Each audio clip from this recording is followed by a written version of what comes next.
করব। 3 number math very very important. এটাও Jessore board 2022 সৃজনশীল 2 এর খতে আসছিল, চুয়েট, বুয়েট, কুমিল্লা বোর্ডে আসছিল।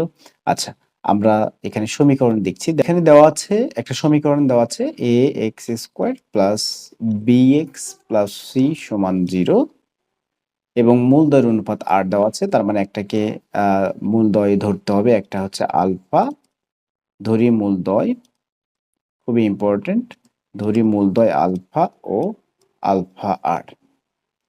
আর যদি অনুপাত এরকম দেওয়া থাকতো তাহলে একটা 4 আলফা 5 আলফা, এম অনুপাত এন দেওয়া ছিল, একটা এম আলফা এন আলফা, এভাবে মূলগুলো ধরা শিখতে হবে। তাহলে মূলদয়ের অনুপাত আর, তার মানে একটা আলফা একটা আলফা। যদি বলতো মূলদয়ের অনুপাত 2, তার মানে একটা আলফা আর একটা 2 আলফা। ঠিক আছে, একটা আলফা আর একটা কি 2 আলফা। যদি বলতো মূলদয়ের অনুপাত পি, তাহলে একটা আলফা আর একটা হচ্ছে আলফা পি, যাতে ভাগ করে ওই জিনিসটা আমরা পাই। যাতে ভাগ করে, যেমন আলফা পি আর আলফা ভাগ করলে, আলফা পি আর আলফা ভাগ করলে ওইটা কেটে যাওয়া পি থাকবে। এখানে ভাগ করলে আলফা আর বাই আলফা, আলফা আলফা কেটে গিয়ে থাকবে হচ্ছে আর। যদি মূলদয়ের অনুপাত এরকম ভাবে দেওয়া থাকে তাহলে একটা আলফা ধরবো আর একটা আলফা আর ধরবো। ঠিক আছে, আর যদি দেওয়া থাকে বা এই সিস্টেমে যদি দেওয়া থাকে, আমরা যে সিস্টেমে দেওয়া থাকবে আমরা সেই সিস্টেমে ধরবো। এটা একটু মনে রাখতে হবে। এখন যে কাজটা করব, একবার যোগফল বের করব আর একবার হচ্ছে গুণফল বের করব। তার যোগফল আমরা কিভাবে বের করব? আমরা জানি যে এই মূলদয়ের যোগফল, অর্থাৎ মূলদয়ের যোগফল, এটা একটু বাংলাতে লিখে নেবেন, আলফা প্লাস আলফা আর। সমীকরণের দিকে দেখব, আমরা জানি যোগফল মাইনাস বি বাই এ, তার মানে এখানে এক্স এর সহগ বি আছে। আচ্ছা, আগে মাইনাসটা দিয়ে দিই। এক্স এর সহগ বি আছে, এক্স এর সহগ উপরে যাবে এবং এক্স স্কয়ার সহগ নিচে আসবে, মাইনাস বি বাই এ। এখন এখান থেকে কমন কি যায় বলেন? এখান থেকে কমন যাচ্ছে আলফা। আলফা কমন নিলে তো সমস্যা নাই, 1 প্লাস আর। এখানে আলফা কমন গেলে 1 থাকবে আর এখানে আলফা কমন গেলে আর থাকবে, মাইনাস বি বাই এ। এখন আলফাটা যদি আমি একটু বের করে রাখি, তাহলে কি পাবো আমি আসলে মূলত? মাইনাস বি ডিভাইডেড এ ইন্টু 1 প্লাস আর পাচ্ছি, এ ইন্টু 1 প্লাস আর পাচ্ছি। ওকে, এখন মূলদয়ের গুণফল একবার করব। কি করব একবার? মূলদয়ের গুণফল। তাহলে মূলদয়ের গুণফলটা বের করে ফেলি। মূলদয়ের গুণফল স্যার কি? একটা হচ্ছে আলফা মূল ছিল আর একটা আলফা আর ছিল, এই দুটার গুণফল। স্যার সমীকরণ দেখেন কি আছে, সি আছে, সির জায়গায় সি আছে, তার মানে সি বাই এ মূলদয়ের গুণফল। এখন এই দুটাকে আমরা নরমালি গুণ করব, আলফা স্কোয়ার আর সমান সি বাই এ। ওকে, এখন আলফা স্কোয়ার সমান, আমরা যদি চাই এখানে মানটা বসিয়ে দিতে পারি। স্যার কিসের মান? মান তো না, এই আলফা সমান কি পেয়েছি এটা আমরা বসাইতে পারি। এটাকে একটা সমীকরণ দিই না কেন? আর এখানে সাইড নোট দিয়ে দেবো 1 হতে, কারণ আলফার মানটা এখানে বসাবো। আলফার মান মাইনাস বি বা আলফা সমান এ ইন্টু 1 প্লাস আর, এটা হচ্ছে আমাদের আলফা। এখন আলফা তো না, এখানে আছে আলফা স্কোয়ার ইন্টু আর সমান সি বাই এ। তার মানে আলফার জায়গায় জাস্ট এইটুকু বসাইছি আর উপরের স্কোয়ার। ওকে, আর এর জায়গায় আর আছে, সি বাই এর জায়গায় সি বাই আছে, মাইনাস স্কোয়ার একই বিষয়, মাইনাস স্কোয়ার মানে কিন্তু প্লাস, বি স্কোয়ার, তাহলে উপরে হচ্ছে বি স্কোয়ার আর নিচে কি? নিচে হচ্ছে এর উপরে স্কোয়ার আর 1 প্লাস আর এর উপরেও স্কোয়ার, 1 প্লাস আর এর উপরে স্কোয়ার। এই স্কোয়ারটা কিন্তু সবার উপরে আছে, মাইনাসের উপরে আছে, বির উপরে আছে, এর উপরে আছে, 1 প্লাস আর এর উপরে আছে।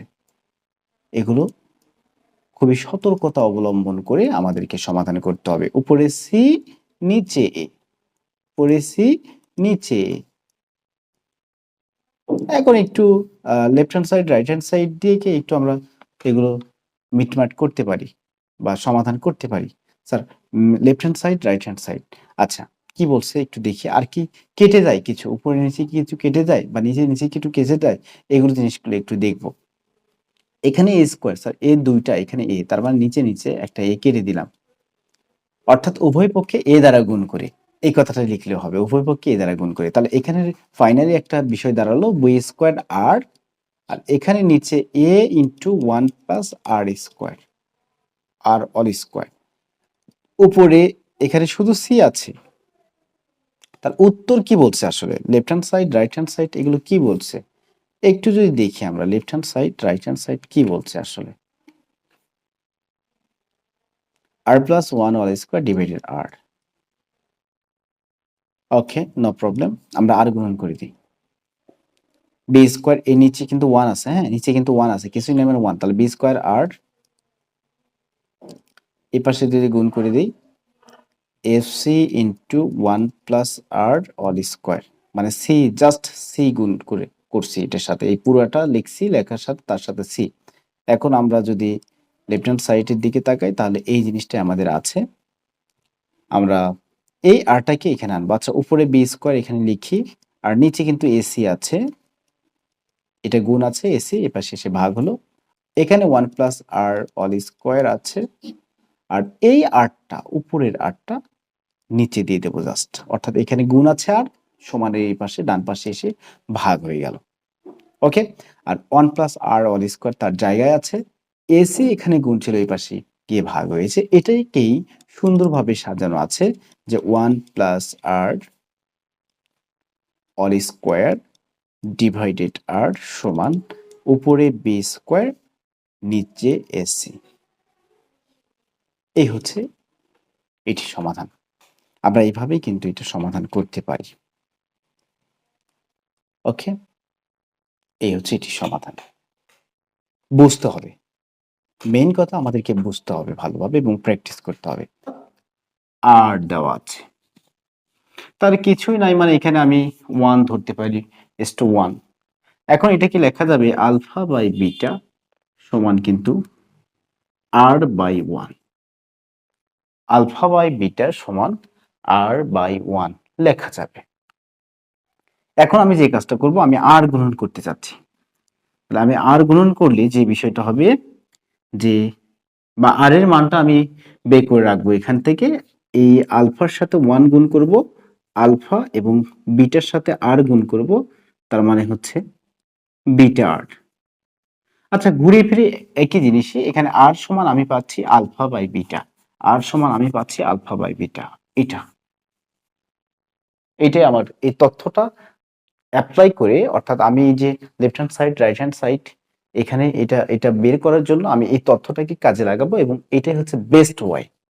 আমরা আলফা আলফা আর ধরি অনেক সময়, এরপরে এই দুটার যোগফল করি, মূলদ্বয়ের যোগফল, এরপরে মূলদ্বয়ের গুণফল করার পরে একটা মান বা আলফার মানটা আরেক জায়গায় বসিয়ে কিন্তু আমরা পূর্বের ভিত্তিতে সমাধান করেছি, কিন্তু এটা একদম ভিন্ন ধর্মী। হ্যাঁ, মূলদ্বয়ের অনুপাত আর, তার মানে মূলদ্বয়ের অনুপাত আর। ওকে, এখন এটাকে আমরা লিখতে পারবো ডিভাইডেড আকারে লিখতে পারবো, আলফা বাই বিটা আর বাই ওয়ান, তার নিচে ওয়ান এর প্রয়োজন নাই। এখন লেফট হ্যান্ড সাইডে যেটা আছে এটা একটু লিখবো, r plus one all square divided r, r এর মানটা একটু বসাবো আলফা বাই বিটা, আর এর মানটা একটু বসাবো, আর এর মান হচ্ছে alpha by beta plus one, তার উপরে অল স্কোয়ার ডিভাইডেড আর এর মান হচ্ছে আলফা বাই বিটা। এখন এটাকে বিটা লসাগু যায় না, বিটা কিন্তু লসাগু যাচ্ছে এখানে, তাহলে এখানে থাকবে, একটু নিচে লিখি এখানে, বিটা লসাগু করলে থাকবে আলফা প্লাস বিটা, তার উপরে all square divided alpha by beta. Next line, next line, alpha plus beta তার উপরে অল স্কোয়ার আছে এখানে, ডিভাইডেড বিটা স্কোয়ার ইনটু করে দিচ্ছি, উপরে দিয়ে দেব বিটা, নিচে দিয়ে দেব আলফা, এটাকে কেটে দিই। হ্যাঁ, একটা বিটা থাকবে এখানে। এখন alpha plus beta divided alpha beta, প্রথমে একটা কাজ করে নিতে হবে, এখানে আলফা প্লাস বিটা বের করে নিতে হবে। আলফা প্লাস বিটা আমরা জানি মাইনাস বি বাই এ হয়, এখান থেকে এই সমীকরণ থেকে এটাই হচ্ছে, এবং আলফা বিটা হচ্ছে সি বাই এ, এগুলো সুন্দর করে আগে বের করে রাখতে হবে। এখন এগুলো বসিয়ে দেবো এখানে, minus b by a, minus b by a, এখানে কিন্তু অল স্কোয়ার আছে, ডিভাইডেড আলফা বিটার মান হচ্ছে সি বাই এ, আলফা বিটার মান হচ্ছে সি বাই এ। তাহলে এখন আমাদের রেজাল্টটা বের হবে, আমরা যদি দেখি মাইনাস স্কোয়ার মানে প্লাস, বির উপরে স্কোয়ার এর উপরে square divided C by A সমান ভাগ আকারকে গুণ আকারে কনভার্ট করব, তাহলে উপরে B square by A square into নিচের এ উপরে যাবে এবং উপরের সি নিচে আসবে। এখানে যদি আমরা কেটে দেই এ, তাহলে B square by A C, এভাবে কিন্তু এটাকে প্রমাণ করা যায়।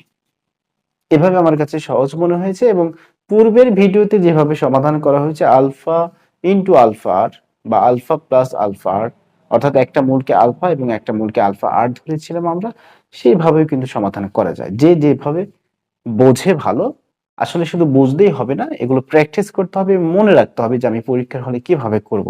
এগুলো কিন্তু কোনো চেঞ্জ নাই, হ্যাঁ, অর্থাৎ এই জায়গায় জাস্ট অন্য কিছু দিতে পারে, আর এগুলো চেঞ্জ থাকতে পারে, এ সি এগুলো চেঞ্জ থাকতে পারে, কিন্তু প্রসেসিং ম্যাথটা একই রকমই থাকবে, ম্যাথটা দেখতে একই রকমই হবে। তো দেখা হচ্ছে নেক্সট ভিডিওতে অন্য কোনো ম্যাথ নিয়ে। ভালো থাকবে। আসসালামু আলাইকুম ওয়া রাহমাতুল্লাহ।